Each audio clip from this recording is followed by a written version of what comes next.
ख़वातीन व हज़रात, Stockholm Sweden से आरफ किसाना की जानिब से सलाम कबूल कीजिए। स्वीडन की नेशनलिटी के हवाले से पिछले व्लॉग में मैंने बताया था कि माइग्रेशन बोर्ड ने जो तफसीलात जारी की हैं उनमें से कौन से ऐसे मुल्क हैं जिनके शहरियों को सबसे ज़्यादा स्वीडन में नेशनलिटी दी गई है और कौन से ऐसे मुल्क हैं कि जिनके शहरियों को बहुत कम यहाँ पे नेशनलिटी दी गई। तो वो एक परसेंटेज थी। आज के व्लॉग में जो है वो फिगर्स हम लेते हैं कि कितने कितने लोगों को स्वीडन की जो है वो नेशनलिटी दी गई है।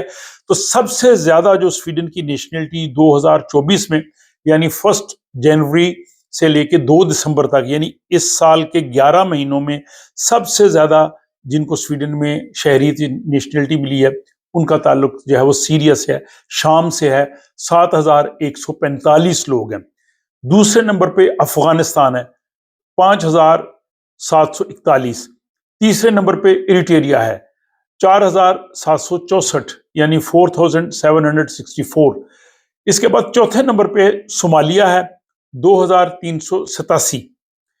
पांचवें नंबर पे इंडिया है, भारत के 2,103 लोग, 2,103 लोग जो थे सिटीजन थे, उनकी एप्लीकेशन स्वीडिश सिटीजनशिप के लिए मंजूर हुई।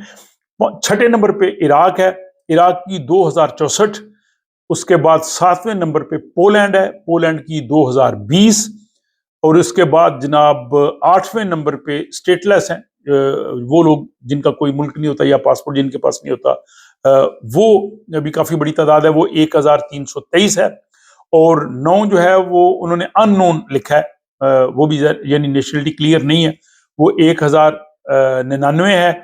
और 10वें नंबर पे जर्मनी है, जर्मनी के 1,098 1098 सिटीजन जो थे वो 11 महीनों में इस 2024 में स्वीडन के सिटीजन बने। अब पाकिस्तान जो है उसके 955 है, 955। बांग्लादेश के 575 हैं, नेपाल के जो है वो 54 लोग हैं, फिनलैंड के जो है वो 237 हैं, नॉर्वे के 153 लोग हैं, बरतानिया के जो है वो 796 यानी 796, ऑस्ट्रेलिया के 126 हैं, और अमेरिका के 639 लोग, और कनाडा के 153 लोग जो हैं उनको नेशनलिटी मिली। अगर आप शुरू से देखें तो जिनको सबसे ज्यादा नेशनलिटीज मिली है वो मुस्लिम ममालिक से आने वाले जो है लोग हैं, जिसमें सीरिया है, अफगानिस्तान है, सोमालिया है, इराक है, और काफी हद तक जो है वो बाकी ममालिक से भी। तो ये फहरिस्त है टोटल नंबर्स में नेशनलिटीज 2024 में कैसे मिली।